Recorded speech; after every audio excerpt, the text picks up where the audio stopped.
Shalom la famille, j'espère que vous allez bien avec la grâce de Dieu. Je suis ravie de vous retrouver pour une émission spéciale, une émission toute nouvelle. Faites tout ce qu'il vous dira. Donc à travers cette émission, nous allons vraiment faire un focus sur les personnes qui ont reçu bien peut-être un appel particulier ou un don particulier, un talent particulier, etc. Et qui souhaitent vraiment mettre cela au service du Seigneur. Donc voilà, on va laisser le Seigneur nous surprendre à travers cette rubrique, parce qu'on ne sait jamais vraiment où il nous mène, hein. Voilà, et aujourd'hui, j'ai vraiment la grâce de pouvoir faire un focus sur une très belle femme, Maude. Voilà, Maude qui va se présenter dans un petit instant. Vraiment, n'hésite pas, Maud, à nous dire eh bien comment tu t'appelles, ton âge, et puis voilà d'où tu viens si tu veux. Voilà, vraiment une présentation, laisse-toi guider. Et, euh, et puis ensuite, nous allons poursuivre. Alors, qui est Merci Maud? beaucoup, Ingrid. Alors, déjà, je suis très heureuse de pouvoir partager un bout de mon expérience, de mon histoire avec vous ce soir. Merci, Ingrid, de m'en donner l'opportunité. Donc, moi, je m'appelle Maude, j'ai 22 ans et je suis française, je viens de banlieue parisienne. J'ai grandi là-bas et je viens d'une famille plutôt nombreuse. On est 5 enfants, un garçon, 4 filles et je suis la dernière. Je fais des études plutôt en management. J'aimerais m'orienter soit vers l'entrepreneuriat social, soit vers les questions de développement durable. Voilà, je cherche un peu ma voie. Cette année, j'ai fait un choix un peu particulier. C'est d'entrecouper mes études avec une année de césure au sein de la communauté du Chemin Neuf. Et je vais un peu vous partager quelle est cette année avec vous ce soir. Qu'est-ce que je vais faire? Génial, Maud. Merci vraiment pour cette belle présentation. Et j'espère vraiment que bah, rien que déjà cette présentation pourra inspirer d'autres jeunes, voilà, qui pourraient peut-être avoir un déclic rien qu'en t'écoutant.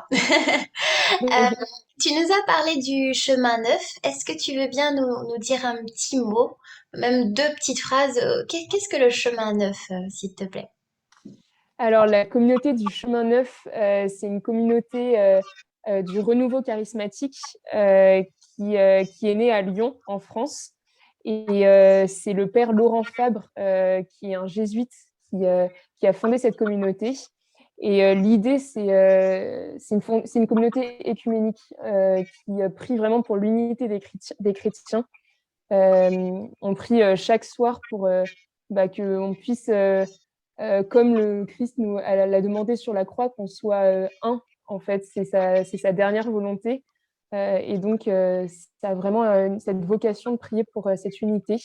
Donc, c'est une communauté qui a été fondée en 1973 à Lyon et ils se retrouvaient autour de groupes de prière avec des protestants, enfin avec différentes confessions chrétiennes. Et c'est né du coup de ce renouveau, comme je le disais, charismatique aux États-Unis avec des beaux temps de louanges et aussi cette prise de conscience que l'Esprit Saint a tellement à nous donner et qu'on peut lui demander ses dons, ses fruits, des charismes et que oui, il suffit de lui demander, de demander le baptême dans l'Esprit Saint, de recevoir tous ces dons pour ensuite pouvoir le servir. Aujourd'hui, c'est une communauté qui compte plus de 2000 personnes et elle a cette particularité de regrouper toutes sortes de personnes du monde entier et qui ont différentes situations. Donc, il y a des familles, il y a des prêtres, il y a des sœurs consacrées, il y a juste des frères, des sœurs. Donc, c'est une belle diversité avec une diversité aussi dans les confessions. Donc, il y a des anglicans, des protestants, des orthodoxes, des maronites. Et voilà, tous ensemble, ils vivent dans différents pays, dans différentes villes, et leur principale mission, c'est l'évangélisation. L'évangélisation à travers des semaines de retraite pour les jeunes, pour les familles, pour les couples, pour les personnes âgées. Enfin voilà, ils ont un beau panel de missions Et aujourd'hui, notamment, enfin, ça a commencé en France, donc le rayonnement en France est assez important, mais ça se développe partout dans le monde. Ils ont des missions dans 26 pays, je crois. Waouh. Et c'est une très belle communauté qui se déploie de manière assez incroyable. Et moi, je suis assez touchée, notamment avec ce rapport de la SIAZ qui est sorti récemment en France, de voir qu'ici, bah, les prêtres, ils vivent en communauté avec d'autres et qu'en fait, on est tous frères et sœurs et que on construit un peu l'Église comme ça, quoi, en communauté, avec des missions, mais qu'on fait ensemble avec les prêtres, avec des sœurs, avec des familles.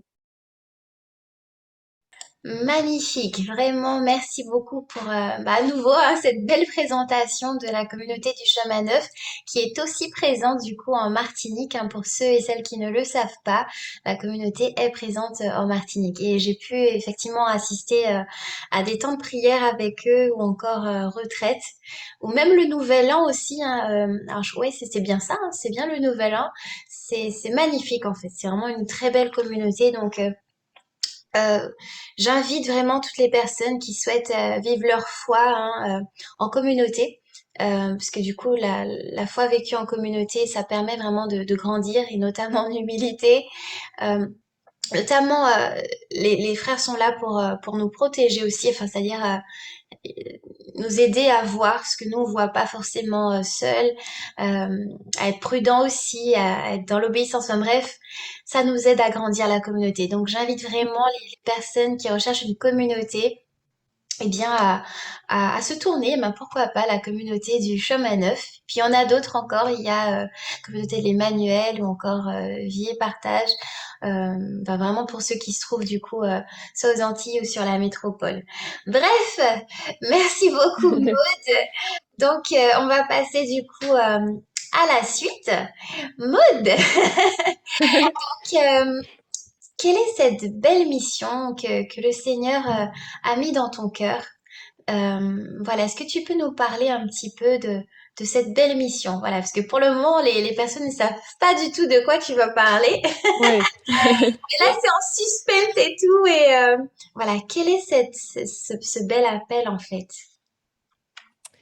Alors, ouais, donc j'ai décidé de faire cette année de césure de volontariat avec la communauté du chemin neuf parce qu'ils ont une proposition d'année JET, jeunes à l'étranger, assez particulière. Euh, Parce qu'on a d'abord 2 mois et demi de formation religieuse euh, dans un lieu de la communauté. Bon, j'ai de la chance parce que moi, je suis dans une abbaye qui est en Haute-Savoie, en face du lac du Bourget, donc c'est un lieu paradisiaque. Mais je pourrais revenir un peu plus tard sur bah, en quoi consiste cette formation. Donc j'ai des mois et demi de formation et ensuite je vais partir pendant 8 mois à Kinshasa, en République démocratique du Congo. Et je vais vivre avec la communauté sur place et on m'a donné la mission d'être dans le centre de réinsertion des enfants des rues qui s'appelle Ndako Nabiso, qui veut dire notre maison en lingala. Voilà, j'avais depuis longtemps ce désir de partir en mission. C'est vrai que petite, j'ai eu la chance en famille de faire un voyage où on a découvert beaucoup d'entrepreneurs sociaux, de personnes qui se mobilisaient pour bah voilà, apporter une solution aux problèmes de leur pays. Et puis ensuite, euh, quand je suis rentrée en France, eh bien, j'ai découvert le scoutisme, un lieu où, bah, à travers l'aventure, le service, on se donne énormément. Je me suis rendu compte que c'était une source de joie pour moi, que ça me rendait vraiment très heureuse et que je voulais bah, le faire encore plus, le vivre encore plus. Et puis là, dernièrement, pendant les confinements, j'avais le temps de lire, de beaucoup lire. Du coup, je me suis plongée dans plusieurs histoires de missionnaires qui ont donné complètement leur vie de manière, pour le coup, assez radicale parce qu'ils ont complètement quitté leur famille, leurs amis pour aller dans un lieu donné. J'ai eu différents livres qui m'ont bouleversée et qui m'ont marquée. Il y a La Croix et le Poignard. C'est un pasteur qui part aux États-Unis et le Saint-Esprit le guide et lui dit d'aller s'occuper des jeunes drogués. Et voilà, il devient missionnaire complètement donné pour ces jeunes. Et puis, il y a aussi le livre Mission Tepeyac, c'est un couple qui est parti dans un camping-car avec toute leur famille en Amérique latine pour reconstruire toutes les églises détruites sur place. Ça m'a bouleversée. Et puis, il y a encore plein d'autres histoires. Il y a les Dépalières avec Pour un sourire d'enfant, qui ont donné leur vie pour les enfants des bidonvilles. Et puis le livre qui m'a le plus bouleversée, c'est Viens, sois ma lumière. Et c'est le témoignage de Mère Teresa. Et voilà, ces récits, ces lettres qu'elle nous a laissées, ça m'a bouleversée parce que ça me, ouais, ça m'a ému même aux larmes en fait de voir qu'elle donnait complètement sa vie, que son seul objectif c'était de ramener des âmes vers Dieu qui disait sur la croix j'ai soif et que elle voulait étancher cette soif. Et ça m'a bouleversée. Et en même temps, c'est pas évident de savoir étudiante quand est-ce qu'on part, comment ça peut se faire. Donc ça a pris du temps. Et donc j'ai senti que bah pourquoi pas cette année. En plus, dans mon chemin personnel, c'est vrai que ces 2 dernières années ont été particulièrement compliquées. Tout s'est un peu enchaîné. J'avais beaucoup moins de points d'ancrage. J'ai perdu des points d'ancrage dans ma foi qui ont fait que j'ai eu euh, différents combats auxquels j'ai dû faire face. Ça a été assez compliqué. Et donc, je me suis dit, bah là, Maud, il faut que tu prennes le temps de faire ouais, de te former d'abord, d'avoir des points d'ancrage plus solides, et puis bah, de vivre une mission pour se donner complètement. Et c'est ça qui te rend heureux, c'est ça qui t'apporte de la joie. Donc, bah voilà, quoi, donne de ton temps. Et après, il y a eu l'autre question, bah, c'est pas évident parce que c'est vrai qu'aujourd'hui, on peut dire bah, dans ton pays, il y a plein de choses à faire. Mais c'est vrai que j'ai quand même senti cet appel à partir à l'étranger. Et puis, comme je disais, ouais, de me former. Donc, j'ai recherché les différents projets et je suis tombée sur cette année de JET. Et en fait, c'était exactement ce dont j'avais besoin. D'abord, un temps de formation après ces 2 années compliquées où j'avais vraiment besoin de faire des choix concrets dans ma vie parce que quand tout s'enchaîne étudiant et qu'on est pris dans la speed life à Paris, etc., bah, voilà, on peut un peu parfois trébucher et c'est pas évident. Donc, j'avais envie ouais, d'avoir des points d'ancrage plus solides et ensuite partir en mission pour répondre à ce désir que j'avais ouais, de mission déjà sur 8 mois. Et donc, je me suis rapprochée de Jet et il y a une sœur qui s'occupe de cette mission qui est très à l'écoute et je lui ai expliqué mes souhaits. Donc moi, j'aime énormément bouger. Je lui ai dit qu'il fallait que ce soit une mission où vraiment je me donne mais énormément, que j'aime bien être avec les enfants. Il fallait que c'est un lien un peu avec le management pour mon école, parce que je suis en école de commerce. Et j'ai eu énormément de chance parce que pendant un week-end de discernement pour cette année, ils ont passé un film sur la mission à Kinshasa et ça m'a ému aux larmes parce que en fait pour vous expliquer un peu le projet sur place. En fait, la communauté a été appelée par l'évêque de Kinshasa parce que bah, ce quartier, il y avait un quartier le plus défavorisé dans la capitale et il y avait une église qui était un peu en ruine. Et du coup, ils ont demandé au chemin neuf de venir. Et alors, ils leur montrent l'église et puis des bâtiments sur le côté qui étaient plus du tout occupés et qui tombaient en ruine. Le chemin neuf arrive et en fait, commence à rentrer dans ces bâtiments en se disant bah, très bien, on fera un lieu d'accueil pour les visiteurs, etc. Et c'est là où ils découvrent qu'il y a plein d'enfants des rues qui vivent en fait dans ces bâtiments. Et en fait, cette mission leur a été un peu donnée euh, parce que bah, ils s'attendaient pas du tout à voir des enfants des rues et ils se sentaient pas du tout de les chasser. Et donc, ils ont commencé à entrer en contact avec eux, comprendre leur histoire. Il faut savoir qu'à Kinshasa, comme dans beaucoup de pays d'Afrique, il y a des histoires de sorcellerie. Et les enfants sont souvent la première cible. On dit que s'il y a un malheur dans la famille, c'est à cause d'un enfant qui est sorcier et du coup, on le jette dans la rue. Donc, il y a plein d'enfants à Kinshasa à 2, 3 ans, 5 ans qui se retrouvent dans la rue seuls et donc qui errent. Et donc, l'église est à côté d'un énorme rond-point où il y a toutes sortes de trafics et les enfants sont dedans. Donc, bah, très jeunes, ils sont confrontés à la prostitution, à la drogue, au vol, à la violence. Et donc, il se réfugiait effectivement dans ce lieu en ruine. Et petit à petit, le père François Michon, à qui on avait confié cette mission, qui est père du chemin neuf, au sein du chemin neuf, bah, il s'est dit qu'il fallait faire quelque chose avec ses enfants. Et du coup, à la paroisse, il a commencé à dire, bah, est-ce qu'il y en a qui seraient prêts à offrir déjà un repas par jour à ses enfants. Et donc, il y a une paroissienne qui a levé la main, puis deux, puis trois. Et puis, en fait, comme ça est né un projet pour accompagner ces enfants des rues. Et alors, c'est un peu particulier parce que c'est pas un orphelinat, le lieu, le centre Ndako Nabisso, qui veut dire notre maison, c'est les enfants qui l'ont appelé comme ça, alors que le chemin neuf cherchait des noms très compliqués. Les enfants ont appelé ça notre maison. Et en fait, dans ce lieu, le but n'est pas de les accueillir et qu'ils soient juste en sécurité dans cette maison, mais c'est vraiment de les réinsérer dans leur famille et de faire un travail avec des éducateurs qui reprennent contact avec les familles et puis d'expliquer que non, les enfants ne sont pas sorciers, l'importance de les mettre à l'école. Et donc, ils proposent des microcrédits aux mères pour qu'elles puissent financer la scolarité de leur enfant. Et c'est assez important dans ce processus de réinsertion. Et donc, le chemin neuf a monté une grande école pour former ces enfants. Et puis, ça va jusqu'au bout de la réinsertion parce qu'il y a aussi un centre de formation où ils peuvent apprendre un métier, la couture, la menuiserie, la plomberie, l'électricité. Enfin, voilà, c'est vraiment une réinsertion jusqu'au bout. Et moi, ça m'a bouleversée de faire avec l'enfant, de faire avec la famille. Je trouve que comme c'était important pour moi comme mission, parce que l'humanitaire, il y en a un peu dans tous les sens aujourd'hui. Du coup, c'était important pour moi que ce soit avec les personnes sur place, que ce soit des Congolais, avec les familles, que le problème initial soit résolu avec eux et qu'il y ait de la réinsertion jusqu'au bout. Et là, le fait que les enfants puissent apprendre un métier et ensuite sortir de cette misère, ça m'a vraiment bouleversée. Et donc, la mission que j'aurai sur place, c'est vrai que Jet, voilà, on vient, mais pour une courte durée. 8 mois, en fait, c'est pas grand-chose sur un projet aussi grand.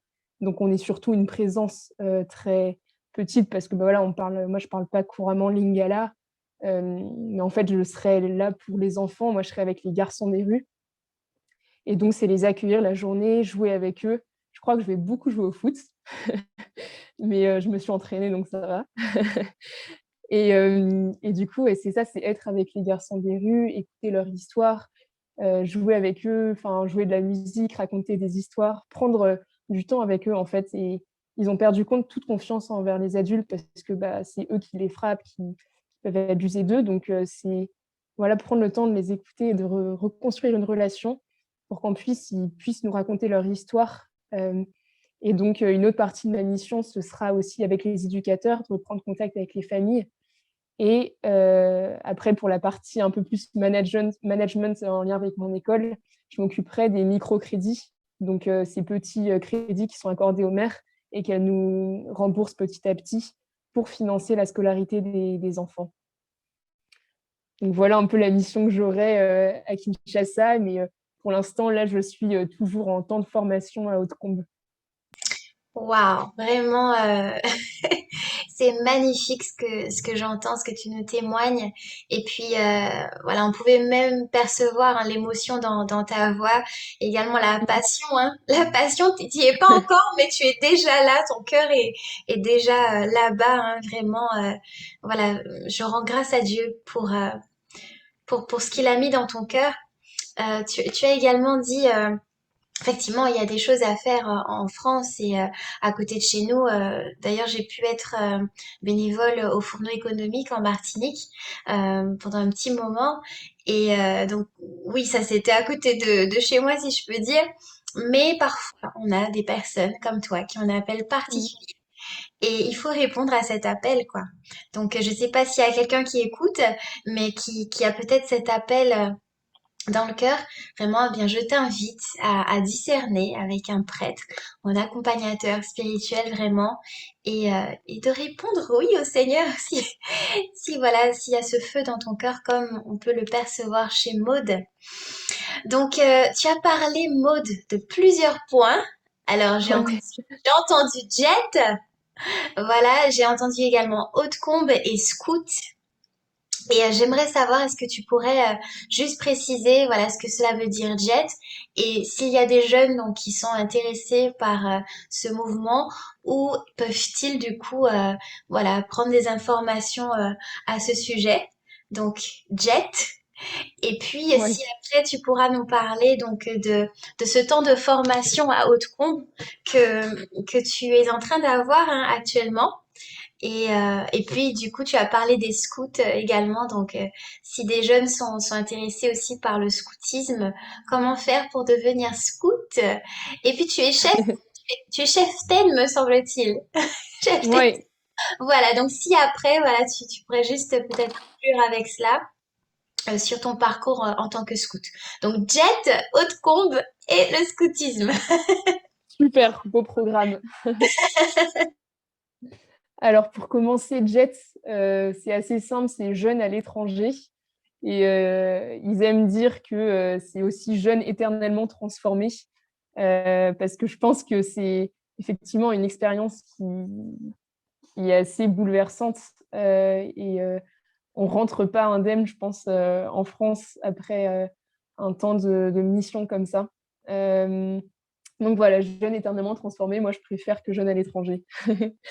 Et ensuite, le temps de mission à Hautecombe, j'ai beaucoup à dire dessus. Du coup, Ingrid, tu m'arrêtes si si je parle trop longtemps. Mais c'est vrai que là, ça fait un mois que je suis à Hautecombe et voilà, je pense que en fait, cette formation, mais tout chrétien devrait la faire, enfin, parce que c'est un temps mais incroyable, vraiment incroyable.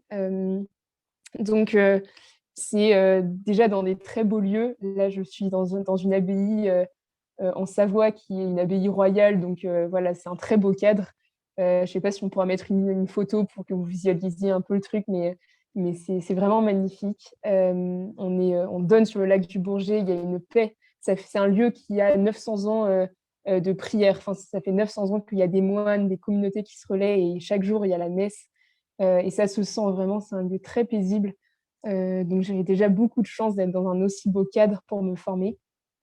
Et ensuite, ce qui est fascinant, c'est que on est 50 jeunes du monde entier à venir pour se former, pour prendre ce temps, c'est 2 mois et demi. Et le nom de la formation, c'est Hautecombe Discipleship School. Donc, c'est vraiment cette idée de apprendre à devenir disciple. Qu'est-ce qu'être disciple aujourd'hui? Et donc, on est 50 jeunes, comme je le disais, 20 nationalités, plusieurs confessions. Le chemin neuf a cette belle qualité d'être ouvert enfin, voilà, à différents pays, différentes confessions. Donc, il y a une vraie richesse en ça. Moi, ça me fascine aujourd'hui de découvrir 50 personnes, de connaître leur histoire, de Maroniques qui sont au Liban aujourd'hui avec la situation de leur pays, de rencontrer des Russes, de rencontrer des Lettoniens, des Espagnols. Enfin voilà, il y a des personnes qui viennent de Martinique aussi. Enfin voilà, vraiment partout. Et moi, je trouve ça déjà incroyable, cette richesse de diversité. Et puis, on est aussi avec les communautaires du Chemin Neuf. Ils sont à peu près 20 ici. On a la chance d'avoir le fondateur aussi du Chemin Neuf, le père Laurent Fab, qui vit avec nous. J'étais très étonnée de voir que j'ai l'impression que c'est mon grand-père, quoi. Il est hyper accessible, tout le monde le tutoie, on peut aller lui parler quand on veut. C'est un homme qui a vraiment les pieds sur terre et qui a une parole très belle. On a la chance d'avoir ses homélies et souvent je suis bouleversée à la fin de ses hémonies parce qu'il a des très belles paroles. Euh, et donc, comment ça se passe concrètement la formation? Euh, on a chaque semaine en fait des cours sur différents thèmes. Euh, et une semaine type, ça se présente de la manière suivante. On se lève à 7 heures, on petit déjeune en silence. Et après, on a 30 minutes de lecture continue de la Bible. Ça me fascine. Je commencerai peut-être par ça. C'est en fait découvrir la Bible, la lire. Et c'est introduit à chaque fois par des petites vidéos d'un site qui s'appelle Bible Project. Et ça, je vous invite, si vous avez du mal à vous plonger dans la Bible, à regarder ces vidéos. Elles sont super bien faites et elles introduisent chaque livre de la Bible de manière très simple. Et on a l'impression de tout comprendre. Ça éclaire en 2 secondes des choses très compliquées. On comprend l'Ancien Testament, toute l'histoire de ce peuple d'Israël. Enfin, moi, des choses, j'avais vraiment une flemme de l'ouvrir la Bible et de commencer à lire tout ça. Et là, il nous mâche déjà un travail énorme qui, après, donne envie de se plonger et de lire toute cette histoire. Et moi, c'est vraiment ce que je découvre là, c'est qu'à chaque fois, chaque matin, j'ai envie de savoir la suite, de savoir ce qui se passe avec toutes ces familles, ce peuple qui construit une relation de confiance avec Dieu, qui essaye d'avoir des alliances, mais à chaque fois, il se trompe. Enfin, voilà, il y a une intrigue. On est un peu dans un roman policier, dans un roman. C'est vraiment chouette de découvrir la Bible comme ça. Donc ça, c'est une chose déjà. Ça faisait longtemps que je me disais que je connaissais pas du tout ce livre et que j'avais envie d'approfondir. Et là, j'ai l'opportunité de le faire, mais en étant accompagnée, et ça, j'en ai besoin. Donc c'est vraiment chouette de commencer tous les matins par la lecture de la Bible. Et puis ensuite, on a les laudes. Donc ça, c'est assez beau de commencer en disant, d'ouvrir la première chose qu'on dit le matin, c'est Seigneur, ouvre mes lèvres. Et voilà, la journée commence. Donc ça, c'est toujours un beau temps. Bon, moi, je suis pas très matinale, donc ça, j'avoue que c'est jusqu'au petit déjeuner, c'est un peu compliqué. Et puis ensuite, voilà, on a un temps de formation. Donc, je vais vous parler rapidement des premiers cours que j'ai eus. Et puis ensuite, on a un repas soit en silence, soit tous ensemble. Et puis ensuite, on a des temps de sport, des travaux pour prendre soin de l'abbaye. Il y a un atelier d'icônes pour la boutique. Enfin voilà, il y a un énorme jardin potager dont on prend soin. Et donc voilà, les journées sont rythmées entre enseignement, travaux, sport, prière. Et puis, on a l'Eucharistie le midi, on a l'adoration le soir et les vêpres. Donc, c'est vraiment rythmé. Euh, la journée est très bien rythmée. Et moi, déjà, ça m'a énormément aidé d'avoir enfin un cadre porteur et un rythme sain, ce que je n'arrive pas du tout à faire quand je suis étudiante, prise par plein de projets. Et là, je découvre ce que c'est d'avoir un rythme sain, d'avoir des temps de désert, d'avoir des temps de prière, d'avoir des temps de fraternité. Donc ça, c'est une deuxième chose après la Bible, c'est peut-être voilà, la découverte oui, d'un rythme sain qui permet quand même de se donner les moyens de se rapprocher de Dieu, quoi, quand quand tout a sa place. Et ça, j'apprends énormément de ce rythme. Et puis, c'est vrai que ce que je découvre aussi, c'est les temps de désert et de prière, où c'est toujours un combat quand on est étudiant de prendre le temps de prier. On a l'impression qu'on pourrait faire des choses beaucoup plus intéressantes, beaucoup plus productives. Et en fait, ici, on a le temps d'avoir des temps on a le temps ouais, d'être seul, de vraiment trouver un cadre pour prier. Le chemin neuf, c'est inspiré des jésuites, donc c'est Saint Ignace de Loyola. Et dans les prières, on a vraiment un guide pour prier avec l'évangile du jour chaque jour. Ouais, de prier avec l'évangile du jour, tout simplement. Et on a voilà, cette pédagogie où on imagine la scène, on s'arrête sur les points qui nous marquent. Et puis à la fin de la prière, demander une grâce chaque jour. Ça m'aide énormément dans ma prière. Et puis ici, on a aussi un accompagnement personnel, chose que je n'avais plus depuis 2 ans et qui m'a énormément manqué. Et donc là, de pouvoir raconter son histoire, avoir un lien de confiance très fort. Et en fait, à côté de la formation, c'est aussi un lieu où on peut relire un peu ce qu'on a vécu et peut-être voir des lieux où on a pu être blessé. Et généralement, c'est des lieux où c'est là où on est faible, c'est là où c'est difficile. Et en fait, il faut prendre le temps de guérir de ces lieux qui sont douloureux. Et moi, j'avais besoin, en fait, j'arrivais plus, là, après 2 ans, à, à avancer. Et j'avais besoin de relire, d'être accompagnée. Et donc, ça me donne cette occasion et c'est ce que j'expérimente depuis un mois. Je sens que voilà, ça travaille petit à petit. J'apprends à lâcher prise. À, c'est ce qui est le plus dur pour moi, c'est de lâcher prise, de me laisser modeler par le Christ, lui donner en fait les manettes, quoi, que c'est à lui de travailler en moi. Et donc je découvre ça depuis un mois. Et puis un autre point, donc c'est la formation.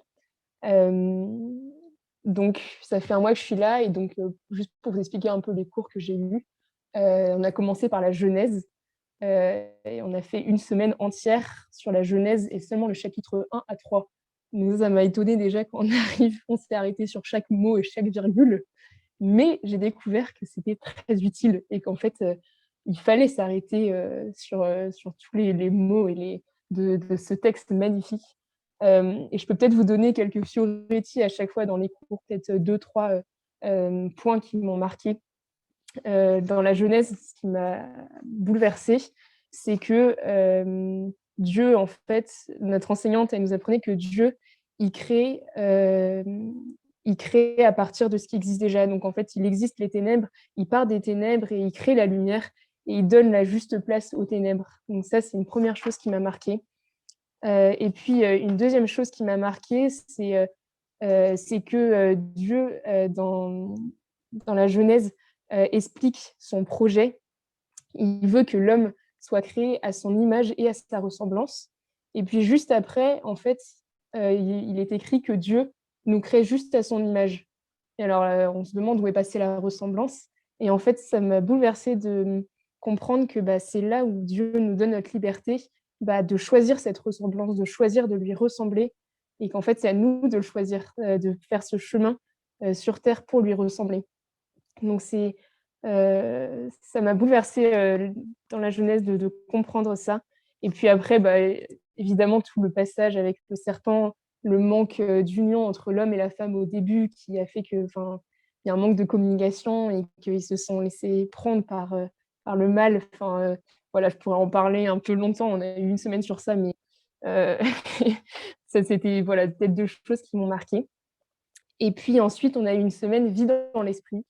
On nous avait prévenu que cette semaine allait être bousculante. Effectivement, ça l'était. C'était vraiment bousculant parce que, moi, je me suis rendu compte que je priais pas, en fait, suffisamment l'Esprit Saint, très peu, alors qu'il fait, partie, à part entière de la Trinité et que nous, en tant que chrétiens, on est appelés à vivre au cœur de la Trinité et ouais, je le priais vraiment, peu et en fait, de comprendre que, bah, c'est ce qui a été donné aux disciples, à la formation de l'Église, pour la Pentecôte et que c'est vraiment Jésus qui nous dit que, bah, c'est par lui qu'on va pouvoir, être des disciples et qu'en fait, il faut prier l'Esprit Saint, il faut lui demander, bah, ses dons, ses fruits, ses charismes. Et puis, voilà, j'ai vraiment compris que, on pouvait demander, ses dons et ses fruits pour nous-mêmes, les dons de force, de sagesse, enfin voilà, on les a reçus, au moment de la confirmation, mais qu'on pouvait aussi demander les charismes et que ça, c'était vraiment important, les charismes qui sont, des cadeaux qui rendent visible l'amour de Dieu pour nous et qu'en fait, les charismes, c'est l'Esprit Saint qui passe à travers moi pour rejoindre d'autres chrétiens, d'autres personnes qui, chrétiens ou non d'ailleurs, des personnes que Dieu veut appeler, que Dieu veut rejoindre. Et donc, on peut vraiment demander d'avoir des charismes, de recevoir des paroles qui rejoignent une personne, de recevoir des paroles de connaissance, de prier pour la guérison d'une personne. En fait, l'Esprit Saint passe vraiment à travers nous et c'est comme ça que l'Église est belle. C'est quand on reçoit ces charismes pour servir les autres. Donc ça m'a vraiment bousculée cette semaine, dans l'esprit parce que, j'ai compris que, l'Esprit Saint, fallait vraiment lui demander, dans la prière, tous ses dons, tout ce qu'il a à nous donner et il a tellement à nous donner. Hem et puis, voilà, on a eu des très belles, soirées de louanges, une mission aussi d'évangélisation dans la ville d'à côté où on se rend compte, bah, que l'Esprit Saint agit à travers nous et que les personnes ont soif d'entendre des paroles, où on dit simplement que le Christ les aime, donc voilà, j'ai beaucoup à apprendre de l'Esprit Saint, mais c'était une belle découverte. Et puis la troisième semaine, on a eu la semaine Béthanie. C'est le village où Jésus, vient rejoindre Lazare, hem, pour, heu, pour le sauver, pour le ressusciter. Et c'est un lieu où Jésus aimait se rendre et en fait, la semaine Béthanie, c'est, une semaine en fraternité, Donc moi, j'ai une fraternité essentiellement de filles, ce qui était un peu un défi pour moi au début, d'avoir une ambiance que de filles. On est 7 filles et je suis la seule française. Et, et en fait, on a passé une semaine ensemble à échanger sur nos vies, ce qu'on avait pu, ouais, des blessures qu'on pouvait avoir. Et j'avoue que c'était un énorme exercice de patience pour moi parce que j'ai besoin de bouger. Donc on passait des journées entières dans un canapé à partager, etc. Et c'était un énorme défi. Je manquais beaucoup de patience. Et en même temps, j'ai compris que le but de cette semaine, c'était vraiment d'apprendre à aimer, et que c'est le commandement un peu de Jésus, c'est, quand il dit, en Jean 13, «À l'amour que vous avez les uns pour les autres, on vous reconnaîtra comme mes disciples». Et c'est beau de voir que Dieu nous parle à travers les autres. À la fin de la semaine, on devait se donner des paroles d'encouragement et ces filles où, j'ai pas une affinité particulière avec elles, elles m'ont donné des paroles d'encouragement. Elles me connaissaient profondément et elles m'ont dit des paroles, je pense que c'est vraiment Dieu qui parlait à travers elles et donc ça m'a bouleversée. Et on a besoin de se porter les uns les autres, et ça, ouais, c'était vraiment une très belle semaine, et mais pas évidente. C'est la relecture qui m'a le plus touchée, et sur le coup, c'était plus exigeant, pour être très honnête. Et puis ensuite, la dernière semaine du mois, on a eu une semaine sur la Christologie. Donc là, c'était plus du contenu, bien intense. C'est toute la science autour du Christ, savoir s'il est vrai Dieu, vrai homme. En fait, ça fait, depuis, qu'il est venu sur terre, par tous les conciles et cetera, on n'a pas arrêté de se poser cette question: «Est-ce qu'il est plus Dieu, homme?» et cetera. Et ce qui m'a touchée pendant cette semaine, c'est que Jésus, en fait, j'ai vraiment compris que, s'il a pu venir sur terre et nous délivrer de nos péchés, c'est qu'il a pris toute notre nature humaine. Dieu est venu sur terre par Jésus, en étant un homme qui avait un corps, une âme, un esprit. Et souvent dans la Bible, Jésus, voilà, il pleure, il est troublé et il expérimente vraiment ce qu'on vit nous aujourd'hui sur terre. Et à la seule exception, qu'il n'était pas pécheur, et c'est ça qui a permis qu'il puisse nous sauver de tous nos péchés. Donc, comprendre vraiment que ouais, par amour, il s'est vraiment incarné, et en tant qu'homme. Et que, cette semaine aussi, j'ai compris que, heu, une chose qui m'a touchée, c'est que, en fait, en tant que chrétien, notre vie sur terre, c'est vraiment un passage entre, bah, un éternel passage entre la mort et la résurrection. C'est-à-dire, on doit à chaque fois, quitter des choses, humaines qui en nous pour les offrir au Christ et s'élever avec lui. Et en fait, sur terre, c'est une école d'apprendre à se diminuer pour que lui grandisse en nous. Donc voilà, pendant cette semaine, j'ai un peu, découvert, aussi ce à quoi, Jésus nous appelait, à vivre sur terre, ce chemin qui est pas évident. Et puis on était pas mal avec l'évangile aussi de la porte étroite qui, moi, me posait beaucoup de questions parce que Jésus dit que, la porte est étroite et que c'est exigeant. Et c'est là où le père Laurent Fabre a eu un sermon, il disait de manière toute simple qu'en fait cette porte étroite, c'était seulement, simplement d'un côté l'amour de Dieu et de l'autre l'amour des autres, et que c'était ça notre objectif sur terre, c'était d'aimer Dieu et d'aimer les autres. C'était les seuls commandements de de Jésus, et que cette porte étroite, elle est exigeante, mais elle est accessible. Hem, donc voilà. Et là, je suis en pleine semaine de philosophie actuellement où, c'est très intéressant, mais c'est beaucoup plus dans la théorie. Donc l'après-midi, après un bon repas, j'avoue que, la petite sieste, me manque un peu et que le cours est un peu plus exigeant à suivre. Mais c'est aussi très intéressant de voir comment, ces Grecs de la philosophie antique, avaient ce désir, d'atteindre la sagesse. Donc voilà.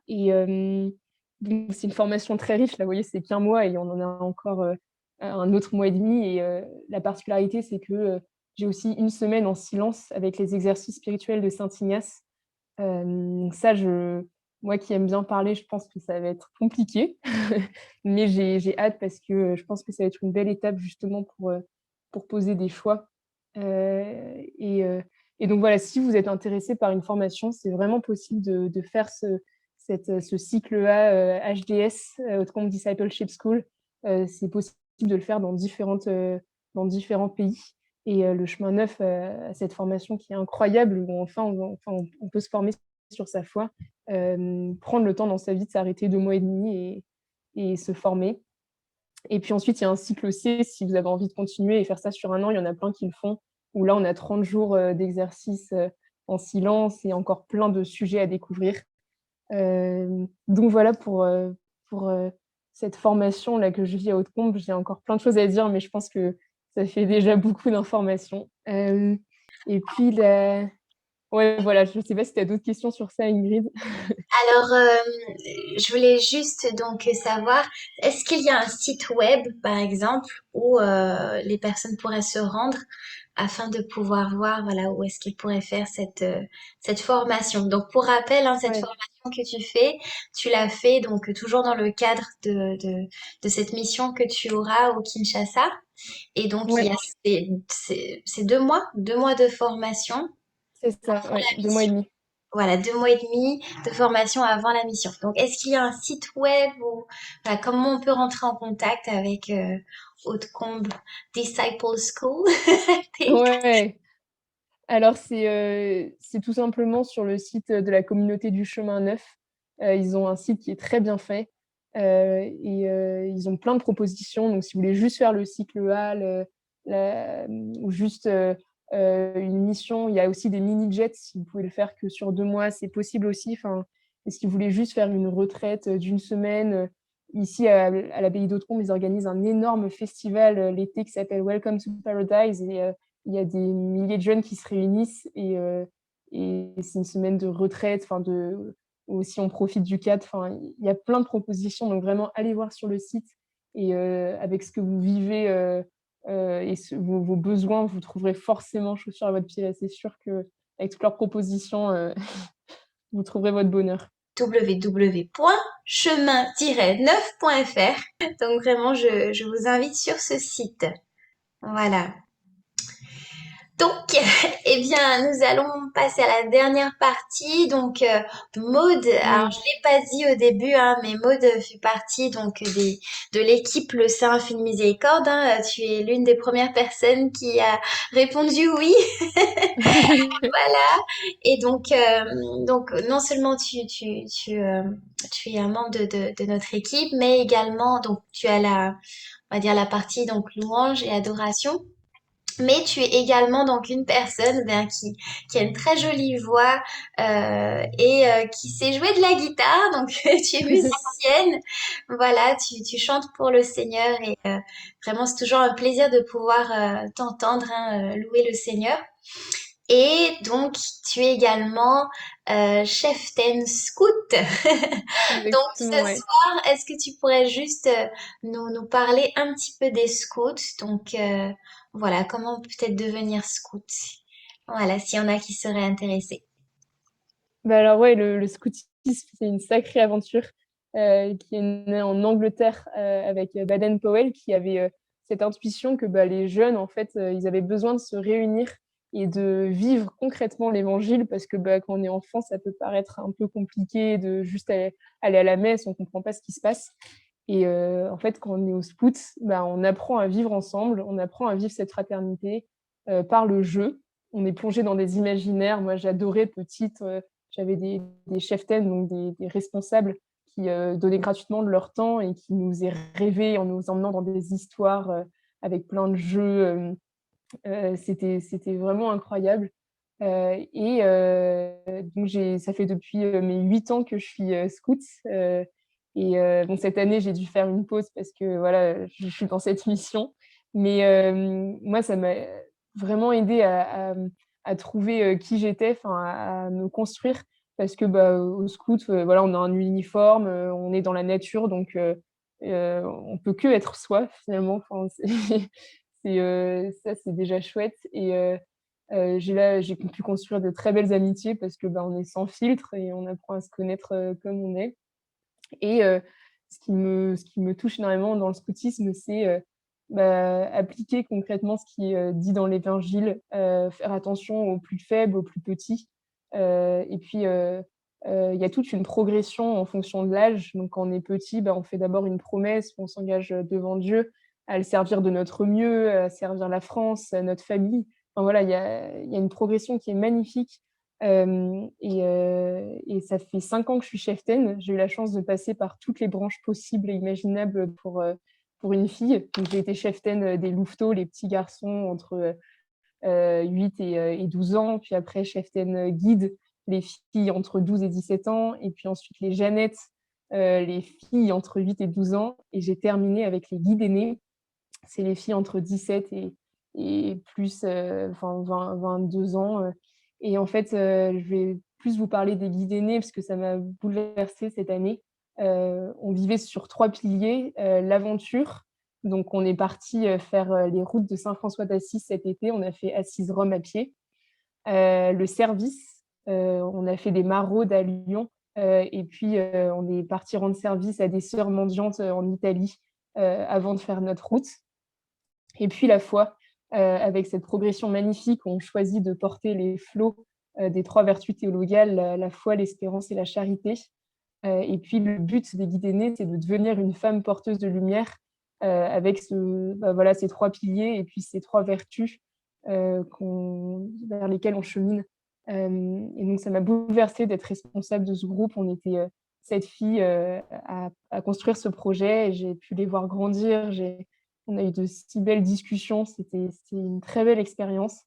Et donc le scoutisme, vraiment, je recommande à tous les jeunes parce que c'est un lieu dans lequel on peut grandir avec les autres, trouver qui on est dans un lieu porteur, bienveillant. Et puis, ouais, c'est ça, se construire, s'engager, apprendre aussi l'engagement qui est parfois exigeant, mais qui au final est toujours magnifique. Et puis de vivre de tellement belles aventures quand on vit l'été 2 semaines dans la forêt, à construire des tentes, à à faire ouais, c'est ça, des expériences incroyables. Bah, on apprend énormément de la vie. Donc j'encourage vraiment, bah, les parents et puis les enfants à oser cette aventure qui marque énormément et qui, je pense est fondatrice, pour toute la vie. Amen, vraiment génial, hein. Je rends grâce à Dieu pour ta vie, Maud, et j'espère vraiment bien que voilà, qu'elle aura un impact, hein, sur la vie d'au moins une personne. Parce que c'est vrai que tout comme toi, hein, j'ai voulu être missionnaire également à un moment donné. Le Seigneur m'a permis d'être missionnaire, j'ai envie de dire, d'une autre façon. Donc voilà, chacun a vraiment son appel en particulier sur sa vie. Car le Seigneur nous dit dans sa parole, car j'ai pour toi des projets de bonheur et non de malheur afin de te donner un avenir et une espérance. Alors toi qui écoutes, je t'encourage à demander au Seigneur, Seigneur, mais à quoi donc suis-je appelé? Que veux-tu pour ma vie? Que veux-tu faire de ma vie? Où veux-tu que je sers? Qui suis-je? Des fois, on ne sait pas non plus qui suis-je. Donc vraiment, que le Seigneur nous guide, chacun d'entre nous, qui continue à nous guider, surtout que nous puissions écouter avec nos oreilles et également les oreilles du cœur. Merci Maude. Donc, chers Avec auditeurs, plaisir. c'était Maude qui est étudiante en école de commerce et qui fait donc une pause. Ça s'appelle une année de césure, tu disais? Une Ouais, année de c'est césure ça. et qui va pendant 8 mois, eh bien, être en mission au Kinshasa. Voilà. Merci beaucoup, Maude, pour tout cela. Merci Ingrid. Voilà, tu as vraiment pu nous donner, nous mettre en haleine, comment dire ça. Vraiment, on sent que tu connais ton sujet et vraiment, c'est magnifique d'entendre une jeune comme ça, passionnée. Vraiment, sois bénie, Maud. Merci Ingrid. À très bientôt, À chers très auditeurs. bientôt. Je te laisse dire au revoir si tu souhaites, dire un petit mot de fin. Oui, bah, j'encourage vraiment tous les jeunes à effectivement demander où ils sont appelés, à oser l'aventure, en fait, enfin, croire que c'est possible de pouvoir faire une pause dans ses études, même si on a l'impression que c'est toujours très compliqué. En fait, c'est possible, il faut oser. Et puis, bah, la route est exigeante, mais elle est vraiment belle. Donc, moi, je trouve ça beau de garder les yeux fixés vers l'espérance, que bah, tout est amené à grandir et c'est exigeant, mais après, la route est vraiment belle. Donc, yallah. Yalla! Amen. Merci Seigneur et à très bientôt, chers auditeurs, pour une nouvelle émission. Faites tout ce qu'il vous dira. Ciao!